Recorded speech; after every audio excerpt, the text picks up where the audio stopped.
Hello students, good evening. आज का class मैं आप लोगों को ना रैशनलाइज करवाऊंगा। ये क्लास 9 के लिए काफ़ी इम्पोर्टेंट टॉपिक है, ठीक है। तो आज भी मैं पहले की तरह ही एक दिन जैसा लेट हो गया, तो आज भी मुझे ना पेपर का ही इस्तेमाल करना पड़ रहा है। बट मैं थोड़ा सा स्टार्ट करवाता हूँ, जिससे कि मैं नेक्स्ट वाले क्लास में आपको ज़्यादा क्वेश्चंस करवा पाऊँगा। आज मैं आपको जस्ट थोड़ा बेसिक सिखा दे रहा हूँ कि क्या करना है ना। तो आज वाला जो टॉपिक है ना, दैट इज़ रैशनलाइज। तो रैशनलाइज क्या होता है, देखिए यहाँ पर कुछ चीज़ें आपको पहले सीख लेना है।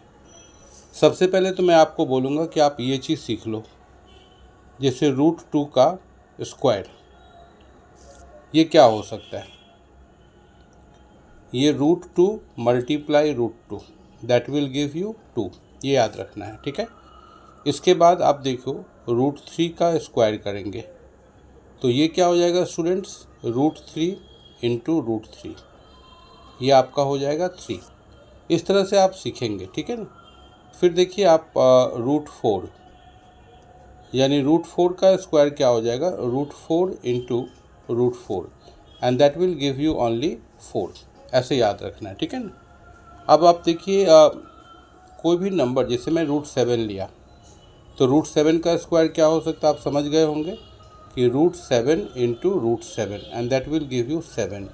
तो एक चीज़ याद रखना है स्टूडेंट्स कि जो भी यहाँ पर रूट स्क्वायर में आ रहा है, उसको जब हम लोग सॉल्व करते हैं ना, तो सिर्फ यहाँ पर नंबर दिख रहा है, रूट नहीं दिख रहा है। अब इसी चीज़ को यदि मैं √3 का 2 का होल क्यूब करूँ ना, √3 का होल क्यूब करूँ तो क्या आ सकता है। √3 का होल क्यूब करने पर आप याद रखो कि √2 इंटू √2 इंटू √2, ऐसा लिखेंगे 3 बार। इसमें आपको ये समझना होगा कि जब मैंने 2 बार में मल्टीप्लाई किया √2 इंटू √2, तो ये क्या हमको दिया था 2, और इसके साथ में √2 आ गया, तो ये आपका 2√2 आ गया। इसी तरीके से स्टूडेंट √3 का भी होल क्यूब होगा, तो आप क्या लिख सकते हैं, √3 इंटू √3 इंटू √3, यानी यहाँ भी मैं 2 बार में √3 का 3 लिख सकता हूँ और साथ में एक √3। तो कोई भी नंबर यदि क्यूब में आ रहा है तो इस तरह से हम लिख सकते हैं। चलिए एक नंबर और लिख के देखते हैं। सपोज √7 का होल क्यूब किसी ने कहा करने के लिए, तो आप किस तरीके से दिखाएंगे, √7 इंटू √7 इंटू √7, और ये क्या हो जाएगा, 2 बार में जो है ना √7 इंटू √7 क्या होने वाला है, 7, और इसके साथ में √7। तो स्टूडेंट्स ये आप पहला चीज़ तो सीख लीजिए कि किस तरीके से √2 का स्क्वायर 2 होता है, √3 का स्क्वायर 3 होगा, √4 का स्क्वायर 4, और क्यूब जब हम करेंगे तो इस तरीके से बनेगा। ये पहला चीज़ हम आपको सिखाएंगे।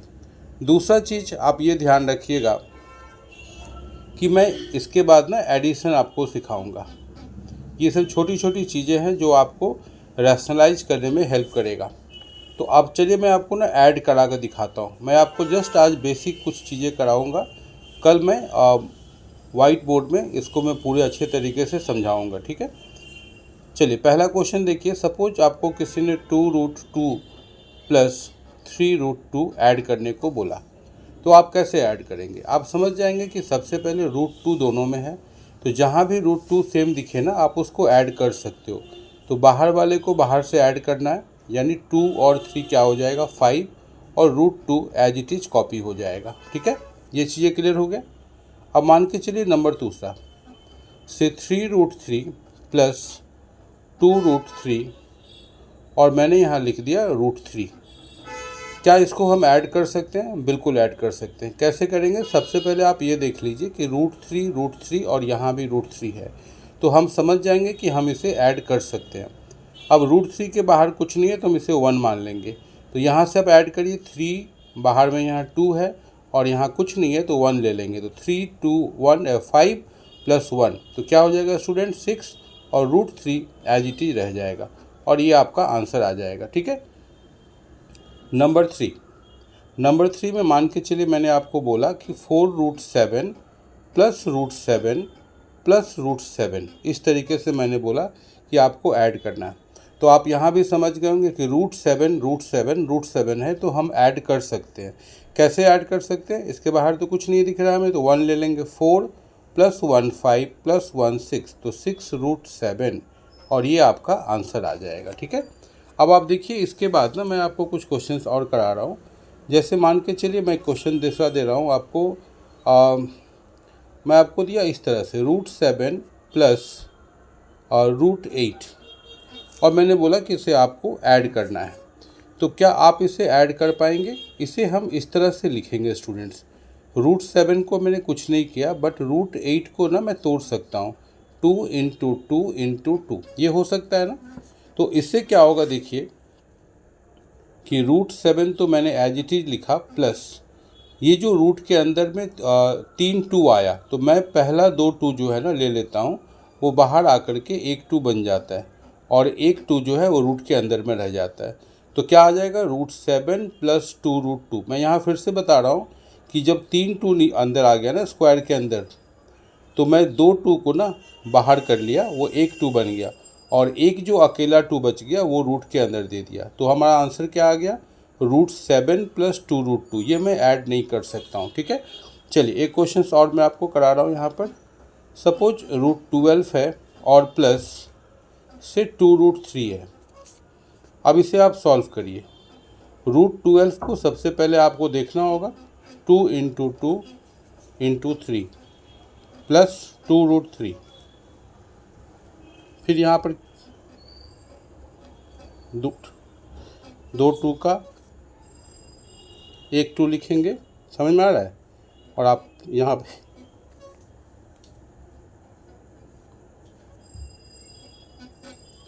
4 √3। चीज़ें क्लियर हो रही है।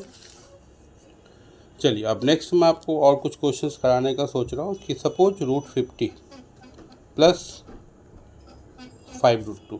मैं लिखता हूँ पहले।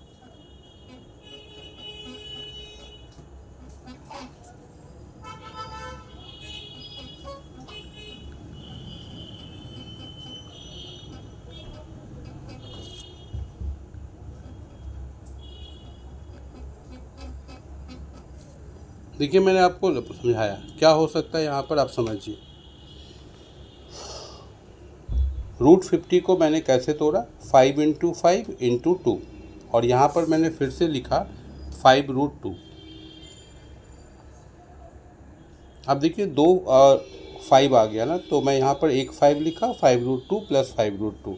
ये बिल्कुल ऐड हो सकता है। 10 √2 हो सकता है ना ये ऐड। चलिए दूसरा क्वेश्चन में एक आपको और करवा रहा हूँ। √125 प्लस √5, इस तरह का चीज़ आ गया। तो कैसे सॉल्व करेंगे? सबसे पहले आपको ये देखना है कि √125 को what I can write 5 into 5 into 5 मैं लिख सकता हूँ, प्लस √5। यहाँ 2 5 आ गया रूट के अंदर, यानी 3 5 है। तो मैं ये पहला 2 5 को जो है ना रूट के बाहर ले आता हूँ, वो 5 हो गया। फिर 5 √5 प्लस √5। अब स्टूडेंट्स ये आप देखिए कि यहाँ पर √5 है, यहाँ भी √5 है, तो मैं इसको आसानी से ऐड कर पाऊँगा। ये 5 है तो इसके बाहर मैंने 1 कर लिया, तो 5 प्लस 1 क्या हो गया? 6 √5 and that is your answer. ठीक है, क्लियर हो रहा है चीज़ें। चलिए एक दो क्वेश्चन और बनाते हैं। √18 प्लस से √24, ऐसा मैंने लिखा। एक और ले लेते हैं इसके साथ में, √45 ले लिया। Now how will you solve students? √18 को मैं क्या लिख सकता हूँ? 3 इंटू 3 इंटू 2 लिख सकता हूँ बिल्कुल। और 24 को मैं लिख सकता हूँ 2 इंटू 3 यानी 6 2 जा 12 इंटू 2 24। और मैंने 45 को लिखा 3 इंटू 5 इंटू 5, राइट। अब देखिए आप 2 3 जो है ना वो 1 बन गया और ये √2 आ गया, प्लस यहाँ पर मैं देखिए कि आप 2 2 पेयर बन रहा है ना यहाँ, तो इसे मैंने 1 कर लिया और यहाँ एक 2 और एक 3 रह गया, इसको मैंने इनटू कर लिया। प्लस यहाँ भी मैंने 2 5 देखा तो मैं इसको बाहर एक 5 ले आया और √3। नाउ अब आप इसको लिखते हैं 3 √2 प्लस ये क्या हो जाएगा स्टूडेंट्स? 2 √6 प्लस ये कितना आ जाएगा? 5 √3। क्या मैं इसे ऐड कर सकता हूँ? आप ये देखिए 3 √2 प्लस 2 √6 प्लस 5 √3, ये बिल्कुल ऐड नहीं हो सकता है क्योंकि ये सभी रूट जो है ना डिफरेंट है। तो ये हमारा आंसर आ जाएगा। ठीक है, इस तरीके से ये एडिशन मैंने आपको बताया। इसी तरीके से मल्टीप्लिकेशन भी होता है और सब्ट्रैक्शन। मैं एक दो क्वेश्चंस आपको ना मल्टीप्लाई का दिखाता हूँ। देखिए, पहला क्वेश्चन यदि मैं मल्टीप्लाई का सॉल्व कर रहा हूँ ना, तो मैं इस तरह से लिख रहा हूँ, से √2 इंटू √3। अब यहाँ ये ध्यान रखना है कि दोनों रूट जो है ना वो अलग है, तो इसे इजीली हम क्या कर सकते हैं ना, सॉल्व कर सकते हैं। यानी इसे हम मल्टीप्लाई कर लेंगे, √6 लिख देंगे। यानी रूट यदि डिफरेंट भी होना तो ये मल्टीप्लाई हो सकता है, ठीक है ना। चलिए क्वेश्चन नंबर 2 की तरफ देखते हैं हम। 2√2 मल्टीप्लाई 3√2। यहाँ पर हम कैसे मल्टीप्लाई करेंगे स्टूडेंट? सबसे पहले मैं ये देख लूँगा कि रूट के बाहर क्या दिख रहा है मुझे, 2, और यहाँ रूट के बाहर क्या दिख रहा है मुझे, 3। तो सबसे पहले मैं 2 मल्टीप्लाई 3 कर लेता हूँ, ठीक है। तो 2 मल्टीप्लाई 3 कर लिया मैंने, और √2 को क्या लिख सकते हैं वो भी मैंने आपको बताया था कि उसे भी मैं 2 लिख सकता हूँ, है ना, कि 2 multiply 3 that will give you 2 into 3, और √2 क्या हो गया, 1/2। तो ये क्या हो जाएगा स्टूडेंट, 6√2 हो जाएगा ना, ऐसे सॉरी 6 इंटू 2 क्या हो जाएगा, ये 6 इंटू 2 यानी 12 हो जाएगा। फिर से समझिए एक बार कि 2 into 3 6, √2 into √2 will give you 2, तो 6 इंटू 2 12। सपोज करिए कोई दूसरा क्वेश्चन मैं आपको दे रहा हूँ कि 4√3 मल्टीप्लाई 2√3, ऐसा मैंने दिया आपको। तो इसमें क्या हो सकता है स्टूडेंट, 4 इंटू 2 8 हो जाएगा, मल्टीप्लाई का साइन देते हैं, √3 इंटू √3 क्या बन जाता है, 3। तो ये आपका हो गया 24, ठीक है। चलिए अब अगला क्वेश्चन की तरफ ट्राई करते हैं। 5√5 इंटू 2√3।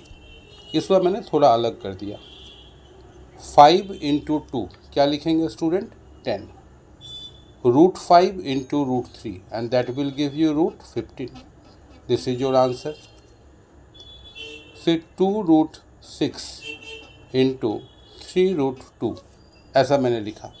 फिर से आप सोचिए कि 2 इंटू 3 क्या हो जाएगा, 6, √6 इंटू √2 रूट का 12। बट ये आपका आंसर नहीं हो सकता है, क्योंकि मैंने आपको समझाया था कि 12 को भी हम तोड़ सकते हैं। तो मैं क्या लिखूँगा, 6, 12 को तोड़ते हैं, 2 इंटू 2 इंटू 3। फिर मैं क्या लिखता हूँ, 6, 2 2 जो है ना वो बाहर आ गया, एक 2 बन गया और एक √3 अंदर रह गया।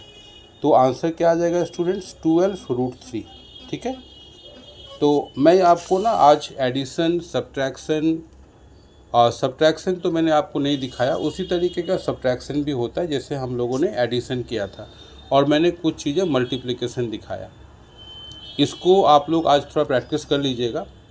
कल वाले क्लास में जब मैं इसके ऊपर एक बढ़िया वाला वीडियो बनाऊंगा तो उसमें मैं ज़्यादा चीज़ें क्लियर करूंगा कि how to rationalise the denominator. वो चीज़ मैं कल वाले क्लास में करवाऊंगा, ठीक है ना। तो आज एक्चुअली मैं काफ़ी लेट हो गया, मैं आज फिर से पेपर पर ही बना रहा हूँ, तो मुझे पता है कि आज उतना ज़्यादा अच्छा नहीं हो पा रहा है, लेकिन ठीक है, फिर भी स्टूडेंट तक ये कंटेंट जाना चाहिए। जिन लोगों को भी रैशनलाइज में प्रॉब्लम हो रहा है ना, वो लोग स्टार्टिंग का ये सब चीज़ कर लेंगे, और नेक्स्ट वाले क्लास में हम लोग ज़्यादा से ज़्यादा क्वेश्चन बनाएंगे, ठीक है। चलिए फिर, थैंक यू वेरी मच।